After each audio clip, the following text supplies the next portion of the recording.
The daily life we perceive with our five senses is not reality.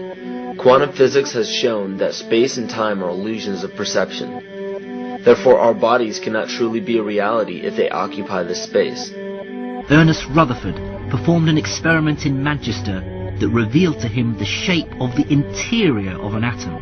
Scientists were shocked to discover that the atom is almost entirely empty space. The question then became, how could this empty atom possibly make the solid world around us? Our true consciousness does not exist in our brains or in our bodies. But this illusion of our individual bodies, along with the misinformation of our true origins, has manifested the idea that we all think independently from one another. With this misunderstanding, it would seem impossible to scientifically explain telepathy, clairvoyance, spiritual mediums, and other phenomena dealing with transferring information between sources without physical means of communication. But when you understand that there is a common spiritual bond between all things in the universe, and that we are all part of one divine intelligence, no phenomena is unexplainable. This simple understanding fills all the holes in modern religions. It explains reincarnation, déjà vu, predictions of the future, and literally every event, occurrence, or anomaly ever experienced. The blank matter within the most basic building blocks of perceivable existence is malleable and molded by intent. This means that consciousness shapes our reality. This seems difficult to accept for most, and it is quite understandable. In modern times, we are taught from an early age how to think rationally and tangibly. This is a very left-brain method of education, and it has more harmful effects than it's given credit for. The left brain deals with logic, details, facts, patterns, practicality, science, and math, as the right brain deals with feeling, intuition, symbols, images, risk-taking, philosophy, and religion. With a deliberate push for government-controlled educational curriculums, generation after generation of the youth are being taught to focus only on the facts, figures, and numbers.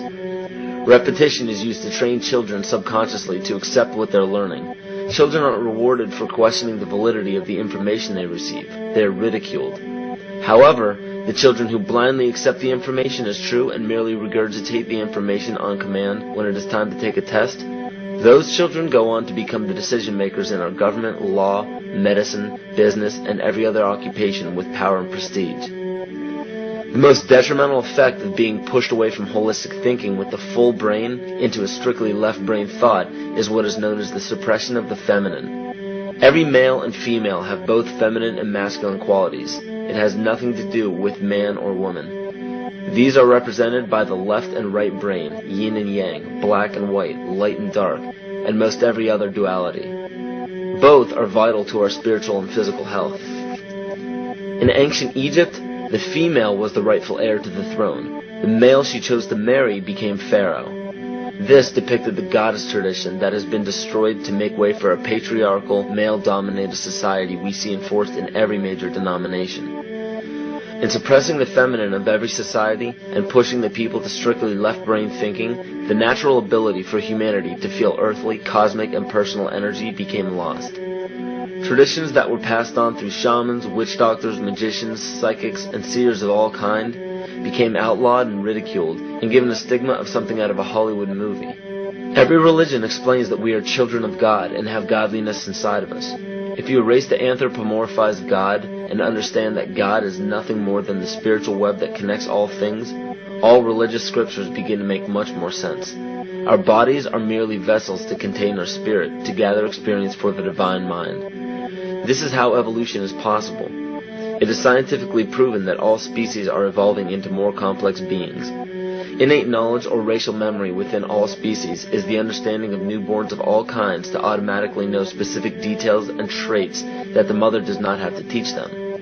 Therefore, innate knowledge helps every species naturally evolve towards more complex organisms. Lyle Watson claims that it was a Japanese scientist who observed the 100th monkey effect in 1952. In this observation, he discovered that a certain portion or percentage of monkeys learned or developed a new trait. The knowledge became an innate ability in that species. This is further testimony to a collective consciousness among species.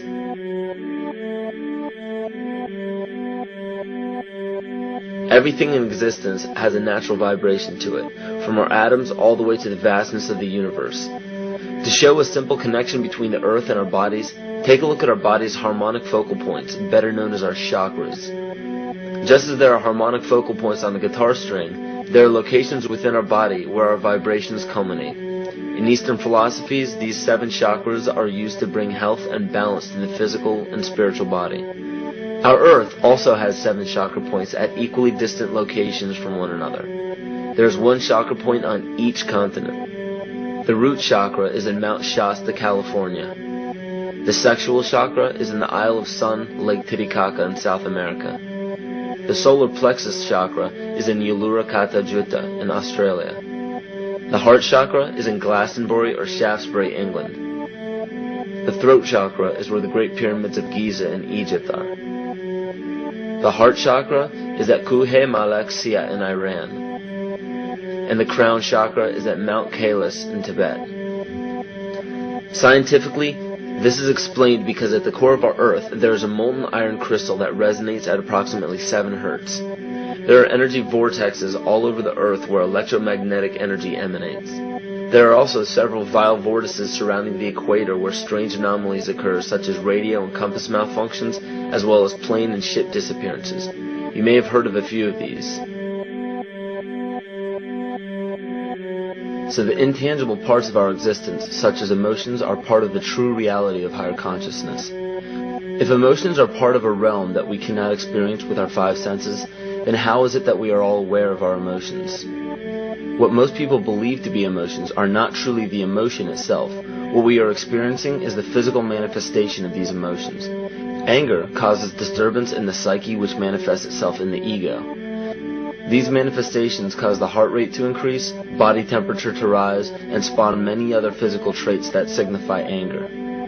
Just as music from the radio is a physical manifestation of an intangible signal, our experience of emotion is the physical manifestation of an intangible signal as well. It has been shown that our emotions have a vibratory frequency to them. Furthermore, there are only 2 emotions that humankind experiences: fear and love. All other emotions branch either directly or indirectly from these 2 emotions.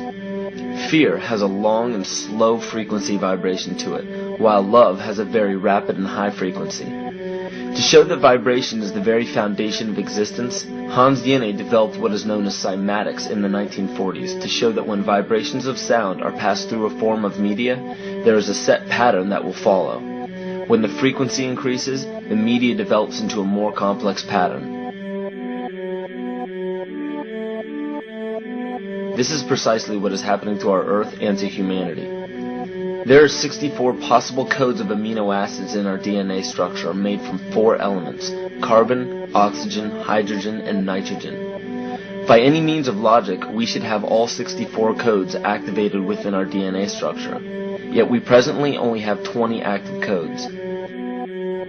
And of these 64 possibilities, it appears that only 20 of these codes are turned on right now for us, the 20 amino acids. There is a switch that turns off and turns on where those coding sites lie, and that the switch for that turning off and turning on is what we call emotion. And this is the first time that we've ever seen the patterns of emotion directly physically linked to human genetic material. Well, fear is a long, slow wave of emotion. So this wave of fear is a long, slow wave and touches relatively few sites on this DNA. So an individual living in fear is limited to the number of antennae that they have available to them, whereas an individual living in the pattern of love, this is love in DNA. You can see it's a higher frequency, shorter wavelength. We have many more potential sites for coding along that genetic pattern. This information, this is amazing. This is the first time we've ever had a hard digital link between emotion and genetics. This is important to understand because another researcher named Vladimir Popanov measured tiny particles of light called photons inside a vacuum tube. The photons were scattered as expected. A sample of DNA was then entered into the vacuum tube and they measured the photons again. They found that the particles of light aligned themselves along the axis of the DNA. Then, as they removed the DNA sample, the photons remained aligned to the same form of the DNA even though no DNA was present. This is what is known as the phantom DNA experiment. Science has now bridged a very important gap between physical and ethereal, or spiritual. Our emotions directly affect the structure of our DNA, which directly shapes the physical world we experience every day. So the messages left by the ancients that we've explained here were more than just prophecies about a one-world government or a new world order. We now understand why the study of the heavenly bodies were so important. The rotation and orbit of all that makes up our universe serves as a clock to map changes and transitions. Bodies were so important. The rotation and orbit of all that makes up our universe serves as a clock to map changes and transitions. This helped the ancients understand that the change of the heavenly bodies were a mirror to the changes of all existence. December 21st, 2012 is simply a natural transition from one form of energy to the next, the transcendental evolution of man. This date is what's known as 0 point. Our sun, as well as our planet Earth, is losing its magnetic field as the Earth is slowing in its rotation. All the while, its base resonant frequency, also known as the Schumann cavity resonance, is increasing in accordance with the predictable sequence of the Fibonacci theory. At a cellular level, our bodies respond to an electromagnetic pulse. The ancients called this the sacred circuit. The cells receive this pulse from the brain, which receives its pulse from the heart, which receives its pulse from the Earth. This pulse comes from the solar system, which from there comes from the galaxy, which ultimately comes from our entire universe. We literally share a pulse with all of existence. Yet another example of everything being one. For as long as scientists have been recording the Earth's pulse, it has remained at approximately 7.8 cycles per second. This was a constant fixed number until 1986 into 1987. It rapidly began increasing to about 9 cycles per second in 1996. So in one decade, it increased by about 2 cycles per second. By 2012, this pulse will be right around 13 cycles per second, just as the Fibonacci theory indicates. What does this mean for humanity? Just as cymatics has shown that higher frequencies result in more complex patterns, we are now experiencing the beginning of a major shift in both physical and spiritual vibration. It's difficult to understand what exactly will happen to our physical bodies, but ancient scriptures, pagan and monotheistic religions, mystery schools, and secret fraternal orders have all given indications as to what this experience will be like.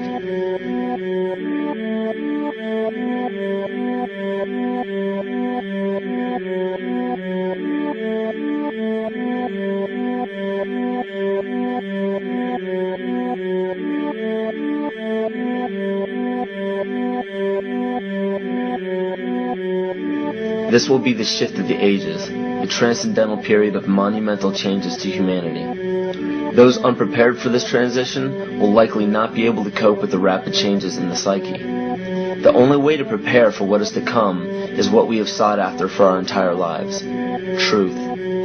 Not the truth about governments, commerce, religions, terrorism, or anything external, but the truth within ourselves, within our psyche and our shadow self. Especially in Western cultures, we are taught that being normal means only being happy and never sad, only loving and never angry, only forgiving and never jealous. This sounds plausible, but it is not. We are not meant to repress any negative emotions because it causes imbalance. To conquer our emotions, we must embrace them, not fight them. We must acknowledge them and allow them to serve their purpose as we learn from them. The ancient Essene culture left teachings dating back about 6,000 years. They taught that our relationships with one another, with the universe, and with situations and events are mirrors of the parts of our psyche that need to be cleansed. Author Greg Braden beautifully explains this entire segment at great length in his work. His hard work and understanding of these subjects contributed largely to the marriage between science and spirituality. It is very important to understand that when you fear loss, fear death, fear war, fear terrorism, or fear change, you are giving others the ability to control you based on those fears. When you fight against poverty or against racism, when you fight for relationships or for freedom, you are outwardly attempting to repress that which has been placed before you to conquer inwardly. These situations are mirrors of our fears. This is why it is important to love and only love. Love those who stand with you, but especially those who stand against you.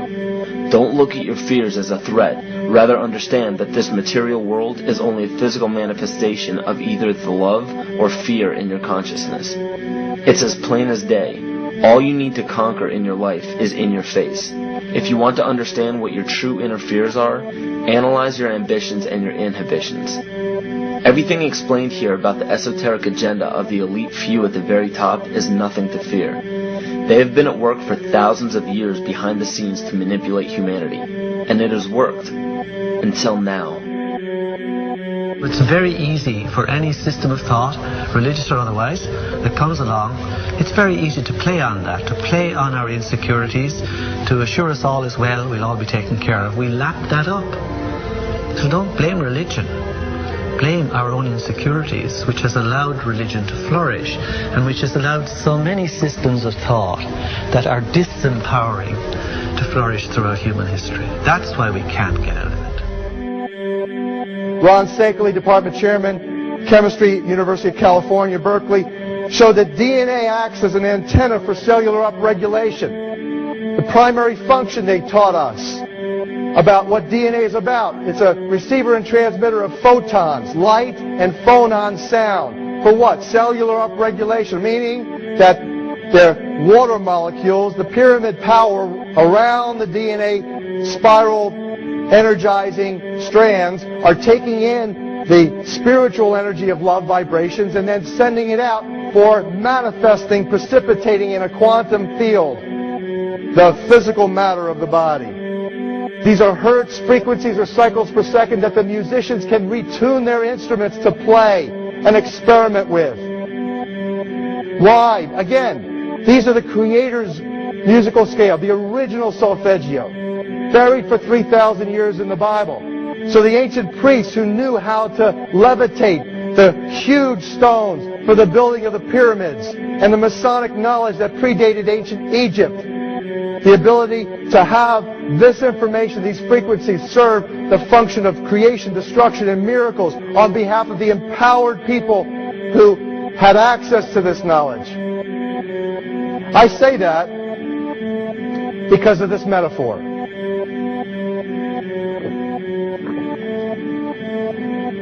This is the difference between the power of our Creator and anything else, particularly evil.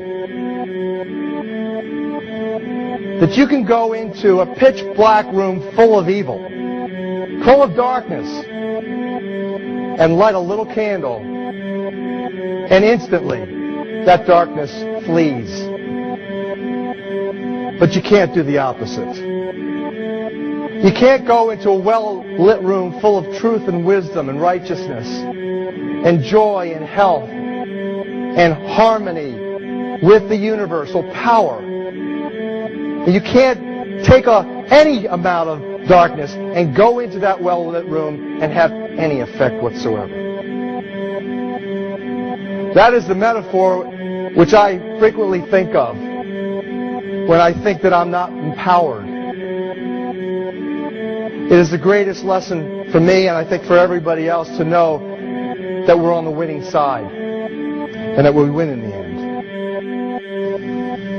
As you are watching this, understand that it is not a fight to be fought. It is not a war to be waged. No gun rights have to be exercised. Not a finger has to be lifted. Most people wonder how one person can make a difference. They ask that if all this is so simple and this information is available, why hasn't someone else conquered their fears and changed the world for everyone else? This is the most difficult and beautiful conundrum to our lives. Your reality affects you and only you. Your curiosity has led you to this genre of information to serve a very specific purpose in your life. To understand visually how the universe is truly a hologram, a math professor at Yale University developed a formula that is plugged into a computer program. Named after him, the Mandelbrot set shows a seemingly disorganized pattern. But no matter how far you zoom into the design, you will always find the same pattern within the whole pattern. Each fractal, broken down infinitely, will always reflect the whole. When one fractal changes its pattern, the sum total of the whole pattern changes along with it. This exemplifies that the whole world does not need to be awoken. There is no race to inform the 6 billion people on this planet of this message. It is only important that you, personally, learn to conquer your innermost fears and learn to love. When you see your fears for what they are and master your emotions, then, and only then, will you truly be free.